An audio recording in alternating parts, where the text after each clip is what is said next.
저는 그림을 통해 시간과 경험에 대해서 이야기하고 있습니다.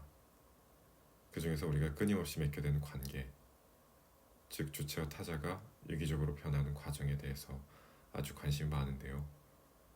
타인의 시선으로 나를 바라보는 것은 관계이다 라고 정의를 내린 칸트의 말처럼 세상을 혼자서 살아갈 수 있는 사람은 그리 많지 않을 겁니다.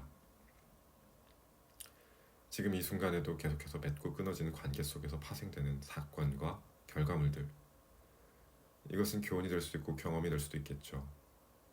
그리고 이것이 지금의 우리가 형성될 수 있었던 근간이자 원동력이라고 저는 믿고 있습니다. 그럼 이제 이번 전시의 제목에 대해서 이야기해 볼 건데요.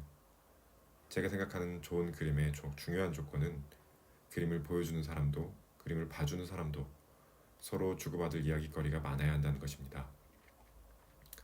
주고받을 이야기가 많다는 것은 우리 둘 사이에 공감대가 형성되어 있다는 것이고, 설령 공감이 형성되지 않더라도 저는 그렇게 생각하지 않아요 라는 다른 이의 의견을 들을 수 있을 테니까요.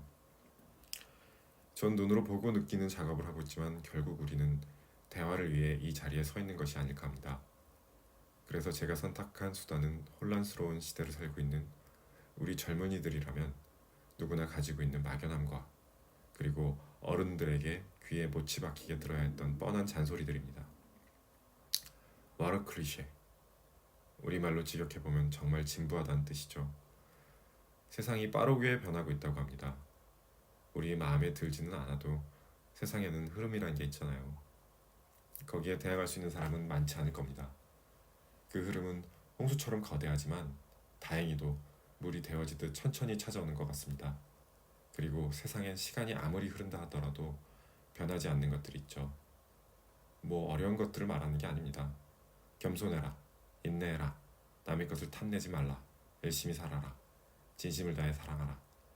누구나 알고 있지만 한결같이 실행하기 힘든 정말 뻔한 것들. 저 역시도 이런 다양한 소양들을 지키지 못해 스스로 부끄러울 때가 많은데요. 요즘 미디어에서 제시하는 멋있는 인간상에 비교해본다면 조금 미련하고 답답하게 보일 수도 있겠지만 저는 그런 사람들이 멋지게 보이더라고요. 사설이 길었습니다. 이제 이번 전시의 메인 작품에 대한 설명을 해보겠습니다. 여러분들은 청춘하면 어떤 단어가 떠오르시나요? 저에게 청춘은 자유, 도전, 광기, 혼돈, 방황, 뭐 이러한 단어들이 뒤엉켜 있는 시절을 의미하고 있는데요.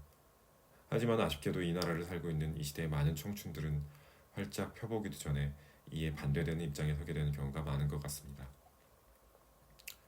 자유를 동경하지만 시스템에 녹아들기를 원하고요. 이미 무언가를 이룬 사람들의 열정과 도전 정신에 박수를 보내고 싶어 하지만 정작 그로 인해 자신이 사회 속에서 도태되면 어쩌나 걱정을 많이 하잖아요. 뭐 그런 것이 나쁘다는 것이 아닙니다. 다만 그런 혼란스러운 상황 속에서도 우리가 각자의 자리에서 열심히 살아가야 하는 그 이유와 원동력은 언젠가 꽃이 피듯 지금의 이 시간을 보상받을 수 있지 않을까 하는 이 막연한 기대감이 있어서라고 생각하는데요. 때문에 저는 꽃을 그려봤습니다. 순수했던 봉우리의 시간을 거쳐 어려움을 딛고 만개하고 어쩔 수 없이 시들어가는 과정을 보여주기 위해서 말입니다. 요즘 꽃길만 걸으세요 하는 말을 인사로 자주 하잖아요. 지금 이 그림을 보고 있는 여러분들도 항상 꽃길만 걸으시길 바라겠습니다. 하지만 다들 아시죠? 꽃들은 사실 흙밭 위에 있다는 거. 야속하지만 그렇네요. 언제나 꽃길이 지나면 아스팔트 도로가 나올 겁니다. 그렇게 한번 믿어봅시다.